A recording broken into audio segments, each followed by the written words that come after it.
Hello' গাইছ, next এটা ভিডিঅ'লৈ আপোনালোকক ৱেলকাম জনাইছোঁ। তো গাইছ, আপোনালোকৰ মানে দিনটো আহিল না গাইছ, আমাৰ তাৰমানে নাটকৰ আখৰা চলি আছে, প্ৰত্যেক বছৰে চলে গাইছ। তো ব্লগটো আৰম্ভ কৰি আমি ভিডিঅ'টো আৰম্ভ কৰোঁ। আৰু গাইছ, এইফালে আপোনালোকে চাব পাৰে, ইয়াত ধুনীয়াকৈ আমাৰ মানে ৰথখন এনেকৈ বনাই আছে। এয়া চাওক কি সুন্দৰকৈ মানে বনাইছে, সেইটো মানে ঘোঁৰা আৰু এনেকৈ পূৰা মানে লাগি আছে। আৰু এয়া চাব পাৰে, খুটা খুটা এনেকৈ বনাইছে। আৰু ইফালে এনেকৈ মানে এই আপোনালোকে চাব পাৰে, ইয়াৰ ওপৰত মানে আঠা দিছে, ইয়াৰ ওপৰত ৰং হ'ব, ৰিচিভত দিয়ে এনেকৈ কৰি আছে। চাব পাৰে চব এইটো কাৰিকৰী ক্ষেত্ৰ আমাৰ মানে এইখিনি মানে কৰি আছে, চাব পাৰে। আৰু ইফালে এডাল মানে গাছ বনাইছে, চাওক আপোনালোকে। আৰু গৈছে তাৰ মানে মেইন মানে আমাৰ মানে নাটকৰ আখৰা চলি আছে না, তো ইফালে আপোনাক দেখাই আছো।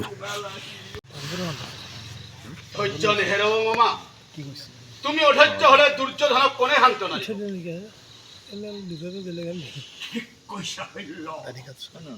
তো এইফালে আছে আমাৰ দেৱাশিষ দা, আমাৰ গাঁৱৰে নাটক চাটক কৰি থাকে। আপোনালোকে পাঠশালা মানুহখিনি চিনি পায়। আৰু আমাৰ ইয়াতে নাটক 3 তাৰিখৰ পৰা 3 মাৰ্চৰ পৰা কেনেকুৱা মানে প্ৰস্তুতি চলি আছে আমাৰ ইয়াৰ নাটকত। আমাৰ এইবাৰ শকুনিৰ প্ৰতিশোধ কৰিম বুলি বহু বছৰৰ পৰা ভাবি আছোঁ। এইবাৰ আমি সম্পূৰ্ণ প্ৰস্তুতি আৰম্ভ কৰিছোঁ।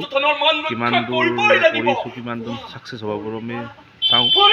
আৰু পাঠশালা অঞ্চল গোটেই অঞ্চলতে প্ৰায় শকুনিৰ প্ৰতিশোধখন কৰিছে। আৰু ইয়াতে আমাৰ 3বাৰমান আগতে আগৰবিলাক মানুহে কৰিছিলে, আৰু দেউতাহঁতে খুৰাহঁতে। এইবাৰ আমি এটা প্ৰচেষ্টা হাতত লৈছোঁ, চাওঁ কিমানখিনি আগবাঢ়িব পাৰোঁ। আৰু বহুত কষ্ট হয় এইখন নাটক কৰি। এইখন গণেশ গগৈদেৱৰ নাটক, এখন নাটক 1 ৰাতিৰ ভিতৰত লিখা নাটক। আৰু তেখেত 30 বছৰ বয়সত মৃত্যু হৈছিল।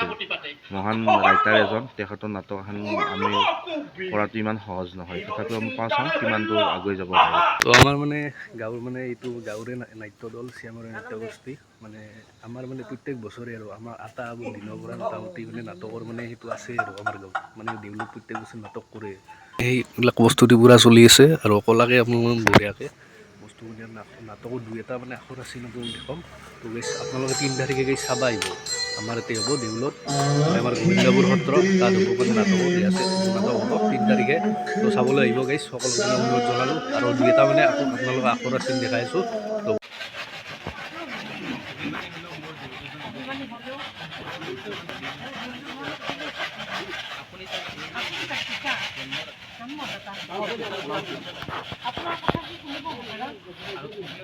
আৰু তুমিও তাৰ মাতা, পুত্ৰ হৈ যদি পিতা মাতাৰ কথা নুশুনি, পুত্ৰই যদি পিতাৰ কথা শুনিব পাৰে, যিমানেই কৌৰৱৰ যিমানেই শক্তি থাকক, শেষ ফল আমাৰে শুভ হ'ব বুলি মোৰ ধাৰণা দাদা। সেই ধাৰণাকে মনত লৈ ময়ো যুদ্ধৰ আহ্বান কৰিছিলোঁ। কিন্তু দুখ লাগে, মাজে মাজে অনুতাপ হয়, নিজৰ বংশ নাশ কৰি কি কৰিছোঁ। পাপৰ প্ৰায়চিত্ত, দোষৰ শাস্তি আছেই, তাত অনুতাপৰ কথা কি আছে দাদা? দুৰ্যোধনৰ বাহিৰে কোনেও ইমান দুখ বা পাপ কৰা নাই। দুৰ্যোধনৰ পৰম মিত্ৰ কৰ্ণ মহাবীৰে যুদ্ধক্ষেত্ৰৰ পৰা প্ৰাণ লৈ পলাল। শুনিছো ভাই, অতি আনন্দৰ কথা। এই পলাৰৰ পুৰস্কাৰ স্বৰূপ দুৰ্যোধনে কৰ্ণক আগতে অংগদেশ দান দি থৈছে। আহিবই লাগিব দুৰ্যোধন দুঃখৰ গদা, কৰ্ণ মহাৰথীৰ ধনু, আৰু শকুনিৰ মন্ত্ৰণ ধেমালি কথা নহয়। সেইদিন আনিবই লাগিব। বাৰু আপুনি অলপ অপেক্ষা কৰক, মৰ্যাদাক জনাব।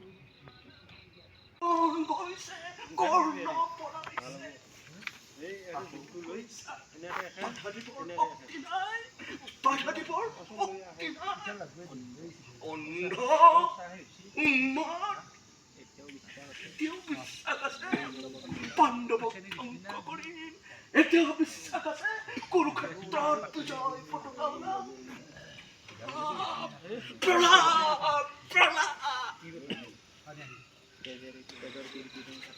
তেজৰ বিৰণি থাকে মানে দুৰ্যোধন।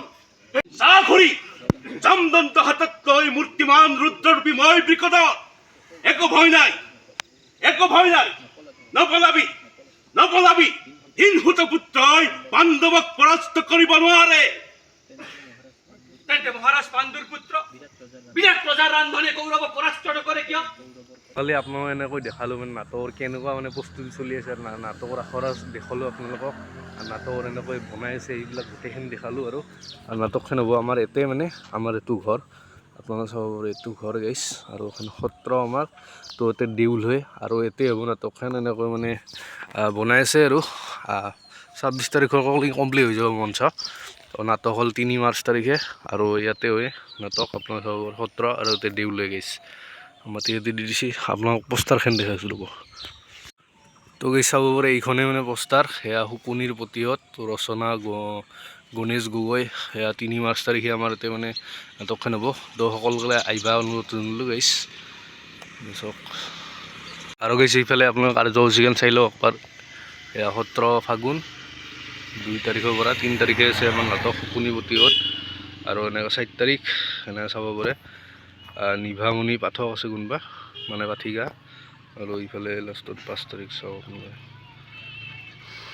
তাকেতো আপোনালোক দেখুৱালে যোৱাকালি মানে দেখুৱাইছোঁ নাটকৰ মানে আখৰা কেনেকুৱা মানে চলি আছে আৰু সেই দেখুৱাইছোঁ গেছ মানে চেট বানি আছে না এইগিলাখন বঢ়িয়াকৈ আৰু পোষ্টাৰ এখনতো দেখুৱালে গেছ তো সকলোৱে মানে 3 তাৰিখে নাটক চাব আহিব আমাৰ ইয়াতে আমাৰ গোবিন্দপুৰ সত্ৰ এইখন আপোনালোকে চাব পাৰে তো ইয়াতে নাটক হ'ব 3 মাৰ্চ তাৰিখে শুকনি প্ৰতিহত তো সকলোৱে আহিব গাইছ তো আজিৰ ভিডিঅ'টো এইখিনিয়ে আছিল যদি ভিডিঅ'টো চাই আপোনাৰ ভাল লাগে তেতিয়া লাইক কৰিব কমেণ্ট কৰিব আৰু কোনোবাই যদি মোৰ চেনেল নতুনকৈ আহিছে না প্লিজ ছাবস্ক্ৰাইবটো কৰি থাকিব তো আজিলৈ বাই বাই দিয়ক